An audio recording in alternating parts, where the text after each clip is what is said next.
Alright, this is going to be a bit different, and you can probably already tell that this video is going to be unscripted, but that shouldn't be a problem. In the future, I'll probably stream the same concepts just because it makes sense to do that, but for now, since I don't really have a stream setup or any streaming infrastructure, we're just going to do it live, or not live. We're going to do it the exact opposite of live. I'm going to just rank every game that I played this year, give it a place on the tier list, and also I am going to give them all a goth score for how goth they are, because it's sure, whatever. So, first game of the year was Turok. That was way back in January, damn. Basically like a year ago that I finished that game. But, you know, it's pretty fun. It's like a weird N64 take on a boomer shooter, which is interesting. Not particularly goth, though. I'm gonna give it like a 3 out of 5 for the goth score, and B tier, I suppose. And then next up is Vomitorium. I replayed Vomitorium this year because I was planning on making a video for it that I got scrapped, which I think I mentioned in one of the videos I made this year. But still a really great game. I really do think you should play it. Goth score 4 out of 5. A tier, we'll say. Next up is Overwhelm. Overwhelm I beat early in the year as well. This game is really, really cool. First of all, I am a huge, huge lover of any game that has like a really limited palette like this one does. And also, I really love hard games, so this was right up my alley. Goth score 3 out of 5, but I'm gonna put it in A tier as well. Now, next up, Resident Evil 2 Remake. Fucking phenomenal. You don't need me to tell you how good Resident Evil 2 Remake is. You probably already played it, and if not, go do it, please. Post haste. This is not a joke. Goth score 4 out of 5, or S tier. Then Resident Evil 3 Remake. Now this is maybe my honest take of the whole video. I like Resident Evil 3 Remake more because you can just like sit down and blast through it real quickly. It's gorgeous. And also Jill Valentine is like a huge comfort character for me, so there's that. Same goth score as Resident Evil 2, whatever I gave that. And this is also an S tier game. Next up is Curse Crackers, For Whom the Bell Toils. I just picked this game up kind of on a whim just because I love like Game Boy style graphics, and it is pretty fun. With the way the levels are kind of explorable, and with the movement, I got kind of like half Wario Land, half Donkey Kong Country vibes from this. So if you like either of those kind of games, you'll probably like this. I kept telling myself throughout this whole year that I was going to come back to it, and I never did, and I'm sincerely sorry for that. I really do mean to like go back and complete everything, because there's like so much stuff that like even though I rolled credits on this game, I still feel like I barely saw any of it. Goth score still gets like a 2 out of 5 because like all the enemies are skeletons, which is cute, but not really that goth otherwise. And I'll put it in B tier. Next up, Resident Evil 4. Okay, you really don't need me to tell you how good Resident Evil 4 is. I mean, come on. This is Resident Evil 4 2005, by the way. This is before the remake dropped. Yeah, Resident Evil 4 fucking rules. Come on. It's Resident Evil 4. It's a perfect game. I've been trying to find a good fur-lined bomber at a thrift store because of this game ever since I played it, because I'm very normal. So goth score 4 out of 5 like the other Resident Evils, and yeah, this is S tier for sure. Next up is Alien Squatter. This game, I should have played more of it because it is very replayable. A lot of it's kind of based on procedural generation randomness, but it's really fun. The music is fantastic in this game, and it's free, so really you have no excuse not to play it. I'll give it a 2 out of 5 on the goth score because it is still pretty punky, and goths are punks. Sorry, it's just kind of true. I'll give it that, and I'll put it in A tier, I guess.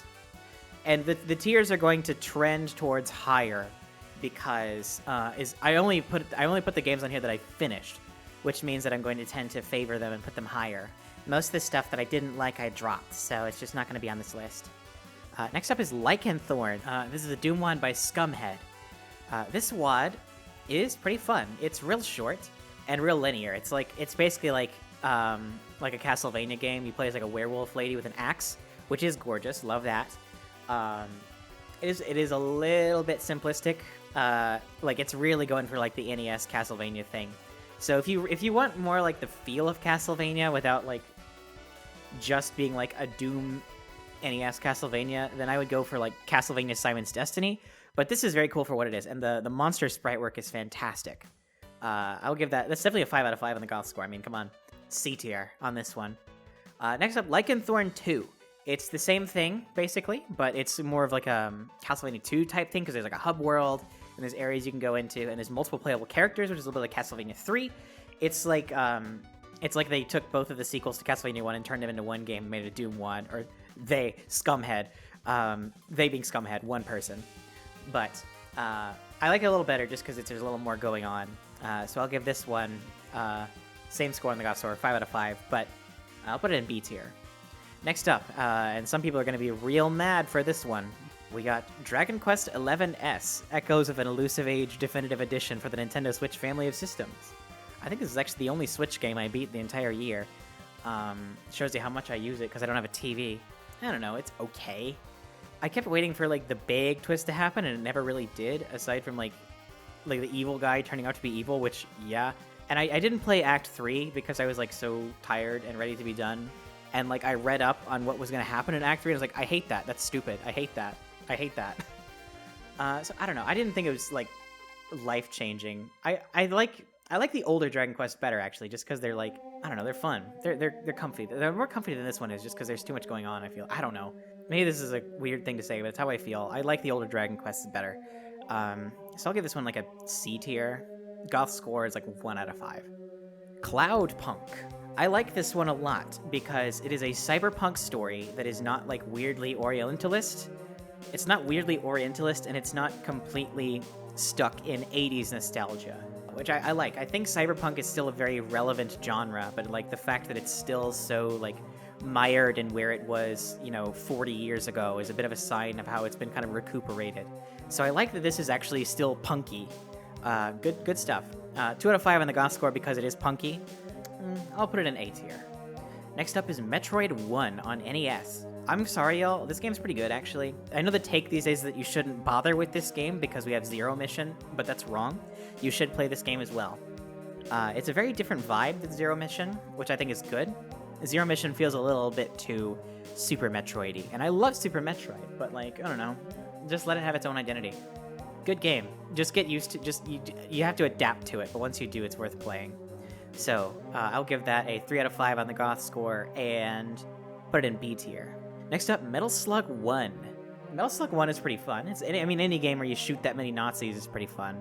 So, I'll give that one like a 2 out of 5 on the GOTH score, just because shooting Nazis is punk. I'll give it a B tier as well. Next up is Ashes 2063, another mod for Doom.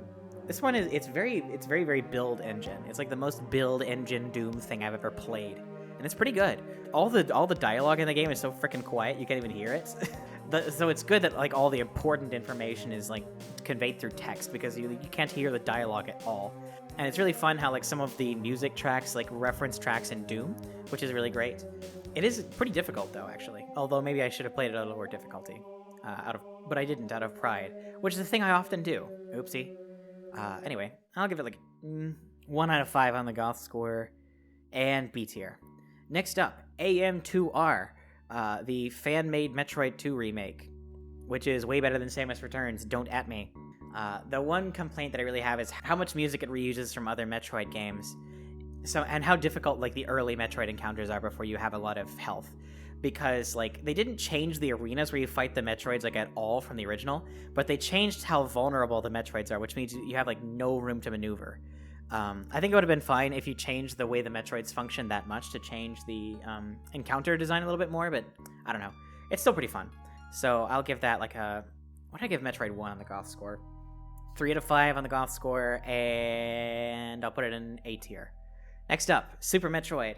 Like I said in my Metroid Fusion video, this was at one time my favorite game ever made. So, I mean, fucking, it's gotta be up there high still. Go fucking play Super Metroid. I don't care how you do it. You have to play it.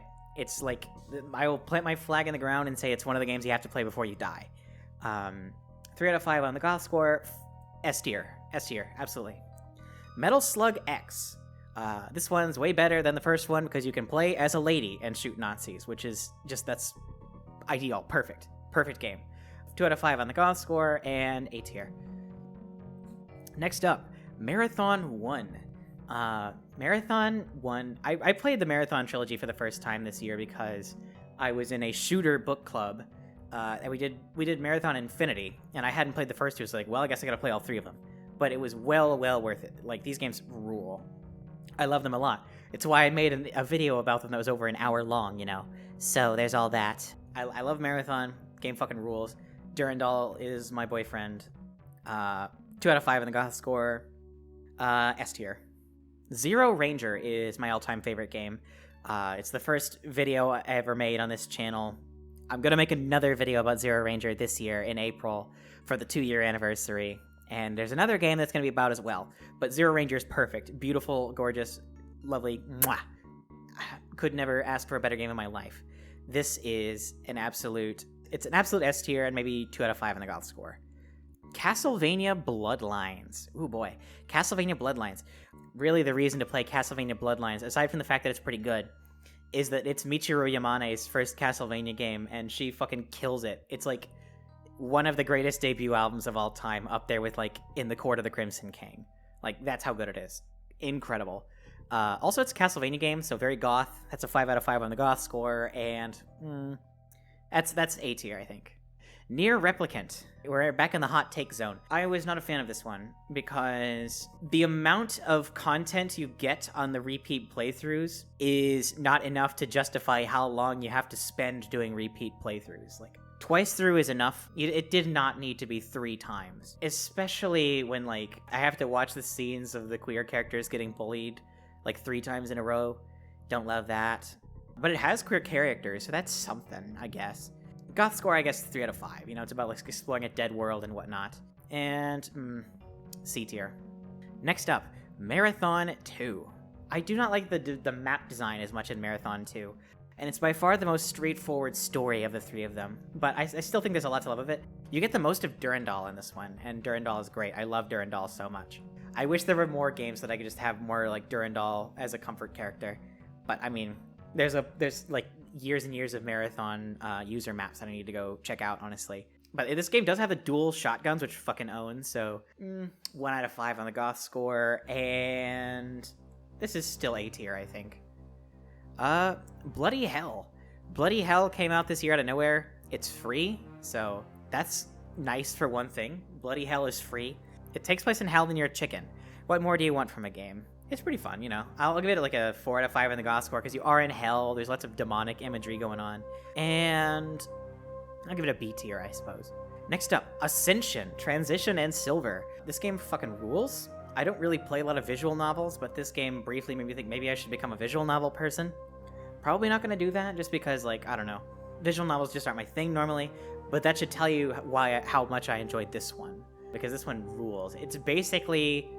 what if Andrei Tarkovsky's Stalker was trans? So basically, you know, perfect visual novel right there. That's ideal.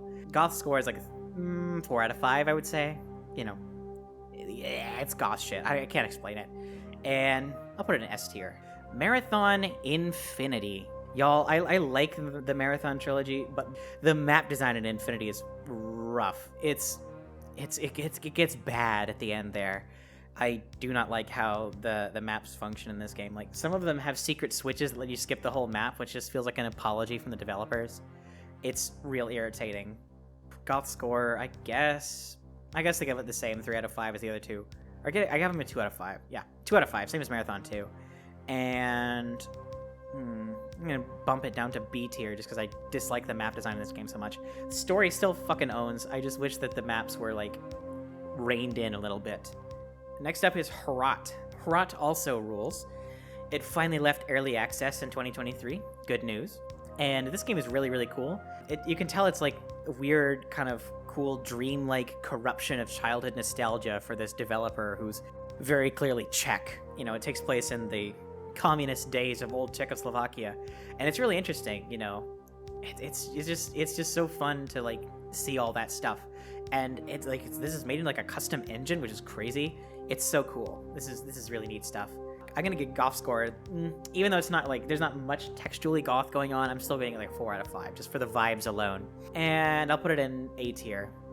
Next up is Zorch. Zorch Maximum and the Alien Brainsuckers. This game is really, really freaking fun. It just kind of burst out of nowhere. And actually, it's very funny. A friend of mine was the one who recommended it to Civi, which is how it got this big burst in popularity. So I'm just gonna be a hipster for a second and say I played Zorch before the Civi video. You're welcome. Anyway, love you, Civi. I'm not starting beef. You're great. This game's really fucking fun. It's kind of goofy. It's a little bit N64-ish, even though it's, you know, a PC game. Just because of like the texture filtering and like the way the models look, it gives me big N64 vibes, which I love, of course. You know this about me. Great game.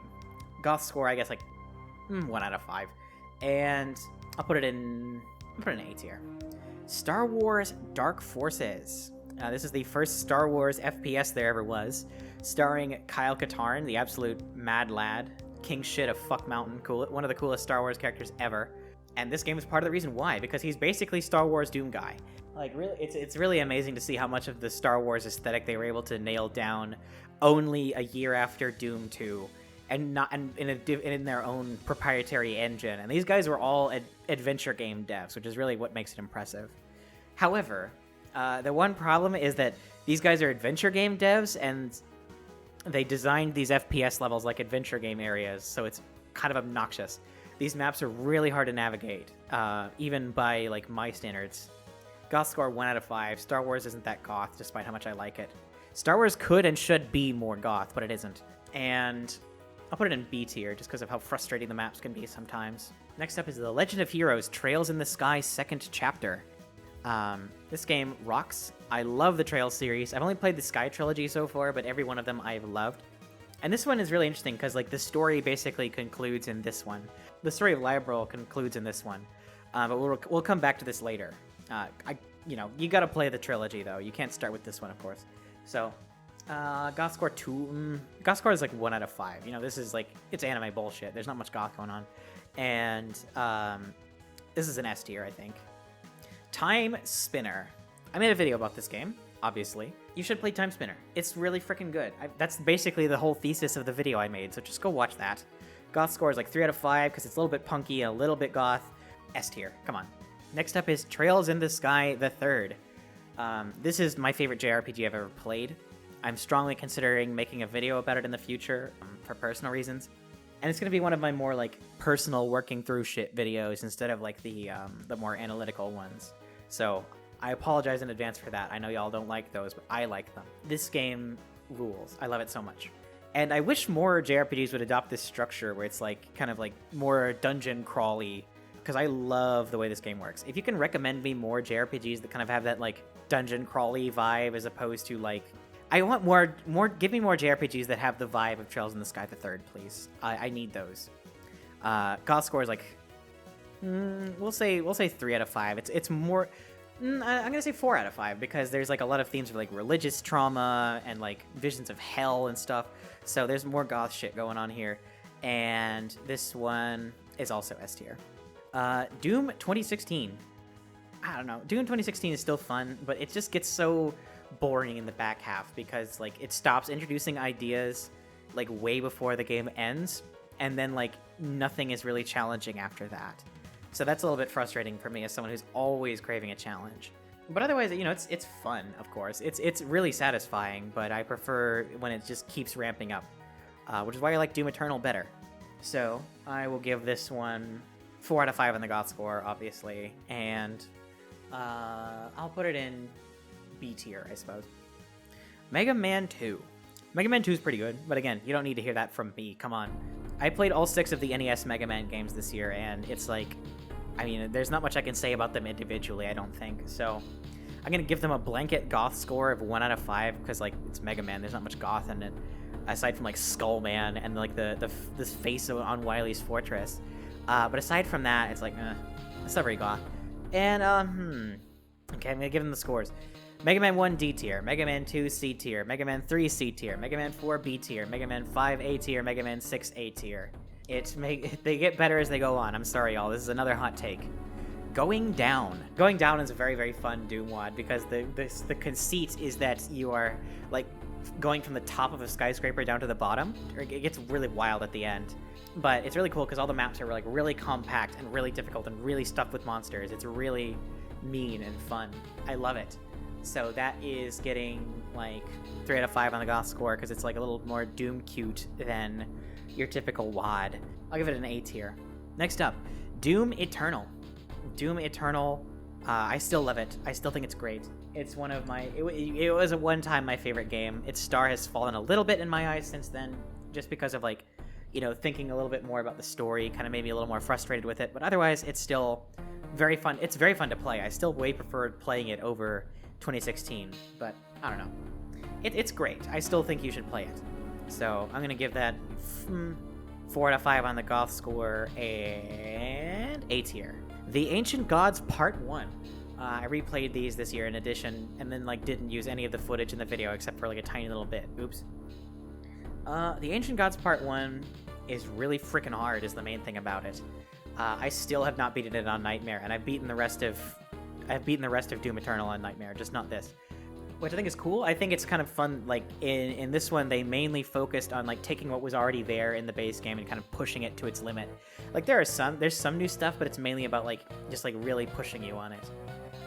Which is very fun. I don't know. I think it's cool. Same scores as Doom Eternal. Same thing with Ancient Gods Part 2, but Ancient Gods Part 2 is more willing to, like, show you new shit. It's got, like, a bunch of bosses, some of which are really annoying. I think like half my footage of Doom Eternal was just me fighting that eyeball guardian in the blood swamp, but it's still fun. I mean, I could play infinite Doom Eternal and never get really sad about it. So same scores, but I like Ancient Gods Part 2 a little bit more than Part 1 just because it's a little bit more dynamic, a little bit more different than the original. All right, next up, frickin' Void Stranger. Y'all, if y'all haven't played this one, this was my absolute game of the year 2023. Perfect game. Gorgeous. I mean, first of all, it's Game Boy art, which is like it's like 4-tone Game Boy art, which is such my shit. System Erasure made this game. They also made Zero Ranger, my favorite game of all time. And I was a little nervous at first because it is like a puzzle game. And I am really freaking bad at puzzle games is the thing about me. However, I pushed through it because like I didn't really like shoot 'em ups either before I played Zero Ranger, and this game didn't necessarily make me a lover of puzzle games, but it just made me a lover of System Erasure.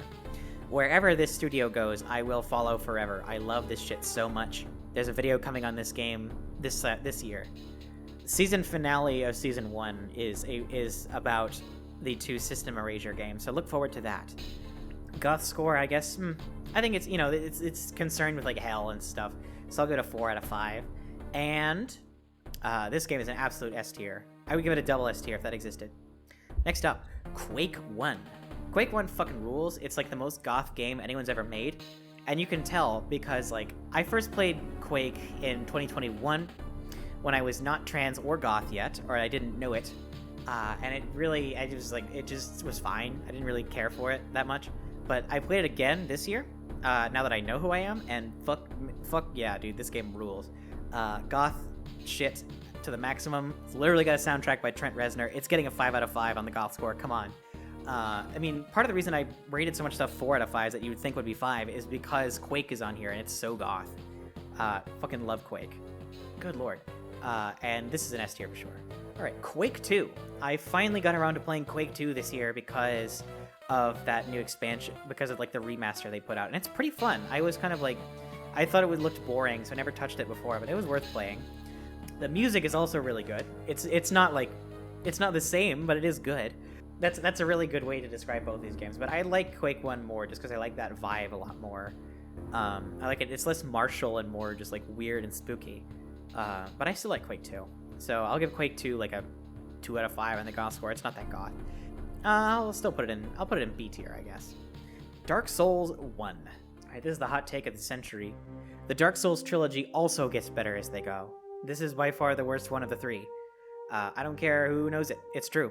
This game, it's pretty good. I just wish that they just like so here's how you fix Dark Souls 1. Put the Duke's Archives before Anar Londo, and then put Lord Gwyn right behind Ornstein and Smo, and make that the end of the game, because everything after that, aside from the Duke's Archives, I hated. I could not stand it. Like, it's just so unfinished compared to the first half, and so unpolished, and so frustrating. I liked the other 2 way better. But still, goth score is still 4 out of 5. I mean, it's freaking Dark Souls. And B tier. Death Smiles, Mega Black Label. I mean, it's a goth shoot 'em up. Come on. It's pretty fun. It's very Halloween-y, which is cute. kind of the cute Halloween-y goth vibe. Not really like the punky goth, but still, I think it still counts. This one's pretty fun. I really need to go back and give it like a proper college try because I just kind of blasted through it as a quick like palate cleanser. But it's very fun. I think I would recommend this game if you like shmups at all, which I do. So 4 out of 5 on the goth score, and also B tier, I think. The Aliens total conversion for Doom 2. This is a total conversion from frickin' 1994, which is wild.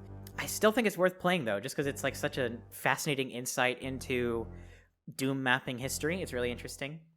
And also, like, I recommend you watch Aliens and then play this right afterwards so that the movie's really fresh in your mind.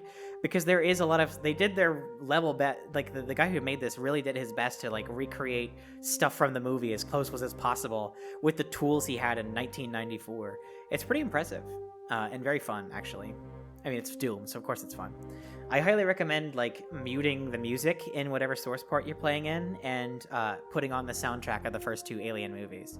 That will really improve the experience. Next up is Pathologic, and I played the Classic HD edition.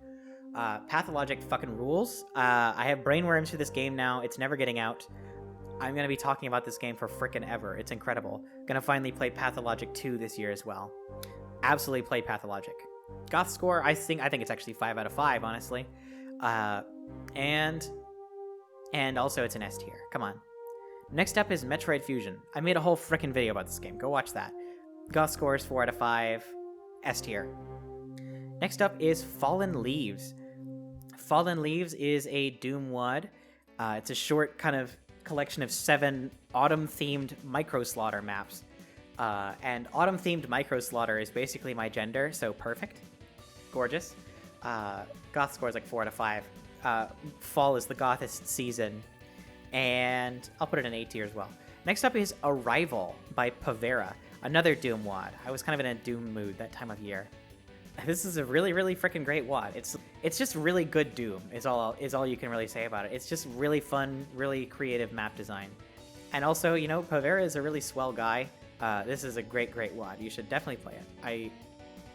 And also, like, the ending is kind of wild. It's weirdly melancholic, and I really love it, actually. I think more Doom stuff should end in ways besides just rocketing the icon of Sin to death for the 1000th time. So, give this one a play for sure. That's a goth score of 3 out of 5.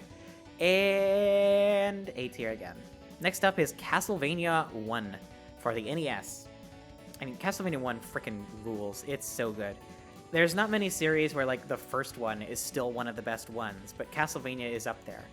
I love this game. That's a goth score of 5 out of 5, and it's an A tier. Doom 1. Doom 1 from 1993. Sometimes you just have to replay one of the iWatts to reset your memory a little bit.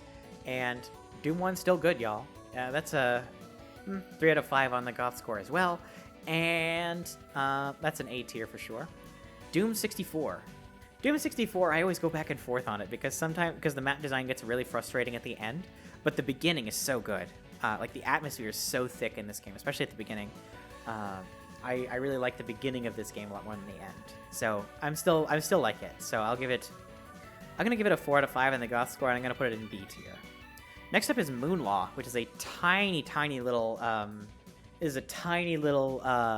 Metroidvania put out by Scumhead. And it's very, very clearly like Metroid derived, which I don't mind. And it's a free game, so that's nice too. I wish it did have controller support though, or at least I couldn't get my controller to work with it. And it's so short, but it's very cute. I beat the whole game in less than an hour, which is kind of, you know, I'm good at Metroidvanias, but maybe your time will vary. It's pretty fun, so I'm gonna give it 3 out of 5 on the goth score and B tier. Next up is Zero Mission. This might be a hot take, but I don't know. Zero Mission kind of Super Metroidified the original, which is, you know, I like Super Metroid a lot, but I don't really want it to, like, infect every other game in the series and just make it a copy of Super Metroid again. It's still really fun, though. I really like this game, still. The goth score is 3 out of 5, and I'll put it in A tier, I guess. Victoria 2. Yeah, obviously, you can't really finish Victoria 2, but I did play a bit of it this year, so I'm putting it on here anyway. it's pretty good. You know, I still like it as like a big history nerd. Like I used to be a historian. I used to be a history teacher, and we're going to talk about that in a couple of videos in the future, including one that I'm probably going to use this game as a teaching example of. I really like this game. It's just comfy. I don't know, it's fun. Despite the fact that you are like incentivized by this game to be like a capitalist colonialist piece of shit, it's still a fun game. I'm sorry for that. Maybe that's a cancelable take, but it's fucking whatever. But that's exactly what this video I'm going to make is about, so stay tuned to that. Still pretty good, though. I'm going to give this a... I'm going to put it in A tier, and it's a goth score 1 out of 5. It's not very goth at all.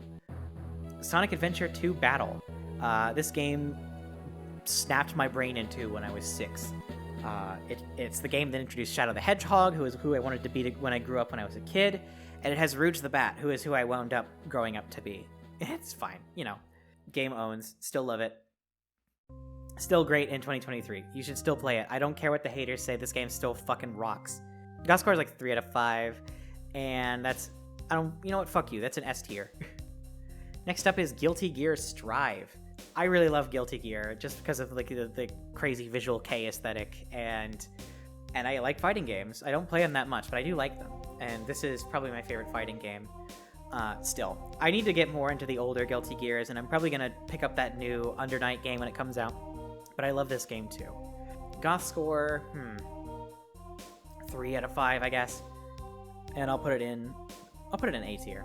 Next up, I Can't Give You Anything. I also made a whole video about this game, so watch that space. The goth score is 5 out of 5 on this one because there's like 9 maps dedicated to goth girls, and this is an S tier. Metroid 2 Return of Samus. This game is another game that's still worth playing even though it has remakes. I honestly think it's better than one of the remakes of it. Sorry Samus Returns.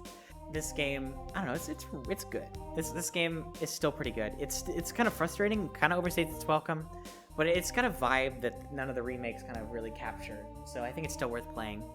I'm gonna give it like I think it's like a 3.5 on the goth score because like it's more textually about exploring a dead planet even than the other Metroids are. And B tier still. Next up is One Bad Wad.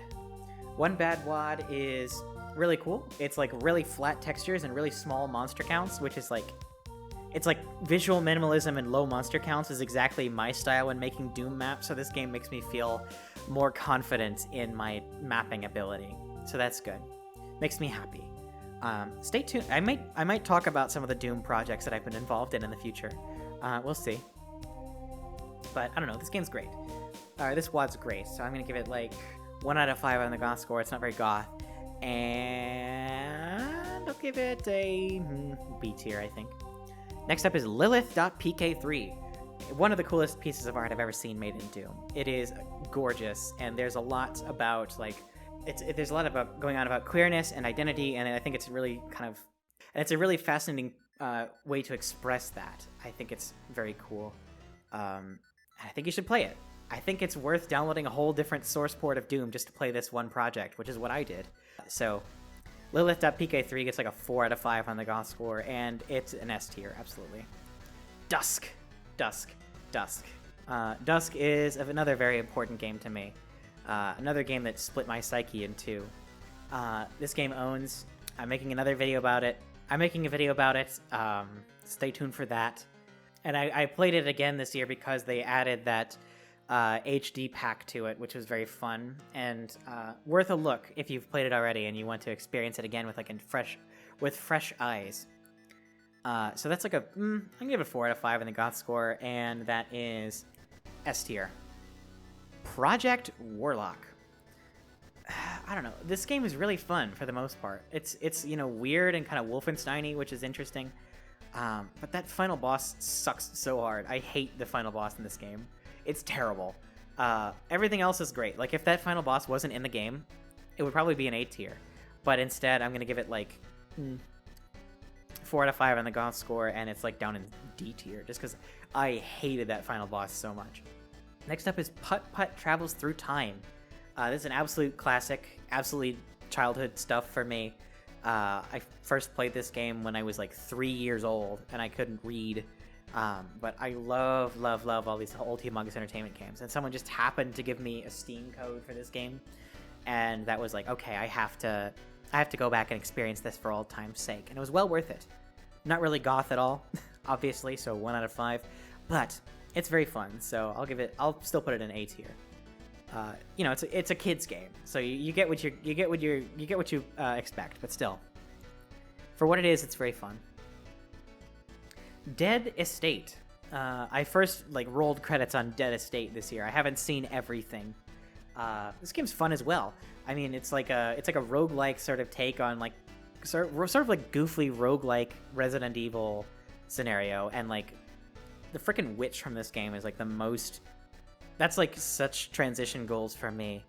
This is like such transition goals for me. Like it's unfucking real. So I'm gonna give it like 4 out of 5 in the goth score, and I'll put it in A tier. Mixolumia. I love like falling block puzzle games, but I'm so bad at them. And this one made it even worse by making it on a diagonal, so it all like slides down. But it's really cool. It's really compelling and kind of addicting. I highly recommend this game.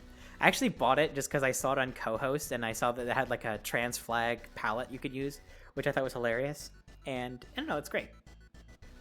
Give it a shot. You'll probably get addicted to it like I did. Grimm's Hollow.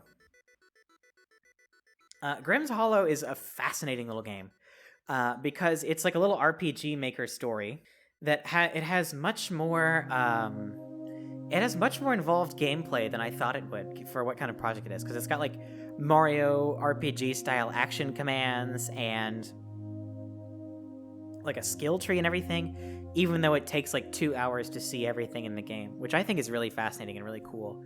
And I think it's worth checking out. It's free again, so for that reason alone, and you know, it's about reapers and death and ghosts, so that's a 4 out of 5 in the goth score for sure. And I'm gonna give it an A tier. Next up, Quake Dimension of the Past and Quake Dimension of the Machine. Actually, I'm gonna rate all these as one. So Quake Dimension of the Past and Dimension of the Machine.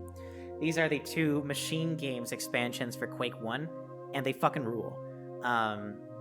It's very cool because like they're 2 opposite ends of the spectrum, right? Because Dimension of the Past is really just like using vanilla Quake resources and just making new really good maps using them. And then Dimension of the Machine is like going all out with all sorts of like modern day innovations on the formula. And I think there's value in both of those things. So collectively, I'm giving these a goth score of 5 out of 5 because it's freaking Quake 1. And they're both going in A tier, I think. Because it's not quite as mind-blowing as the original Quake, but it's still gorgeous. And Dimension of the Machine is the last game that I finished in 2021. I finished it on New Year's Eve. This game owns. It's real cool. It's like, this game is like, just like play, honestly, like I would recommend like this over Vanilla Quake 2. It's just like a better fruition on the concepts presented in that game. It's really freaking good. And like a lot more varied in like encounter design, and a lot more varied in like environments and aesthetics than Vanilla Quake 2 is. Gorgeous. I kind of basically you can kind of consider like Dimension of the Past, Dimension of the Machine, and Call of the Machine to be like I consider them almost like machine games, sort of like Mega Man 9 style Quake 6, which is a segue to me saying, please let machine games make an actual single-player Quake 6. I would adore that. They deserve it after making these 3 excellent expansions. Call of the Machine gets 3 out of 5 on the goth score. It's a little more goth than classic Quake 2. And I'm going to put it in A tier, I think. It's better than Vanilla Quake 2. And that is everything I played this year. I'm going to try and vary it up a little bit more next year. I played a lot of shooters this year. Next year, I'm going to focus more, I think, on RPGs and on horror games. We'll see how it pans out, though. I might just get back on my shooter bullshit anyway. We'll see. But Happy New Year, everyone. I hope you had a great 2023. 2024 is going to be even better. Have a great day, everyone. Thanks for watching, and please subscribe. And again, if my channel really blows up, I'll probably do this as a stream in the future. So that's an incentive. You can argue with me live in my Twitch chat in the future. Anyway, ciao.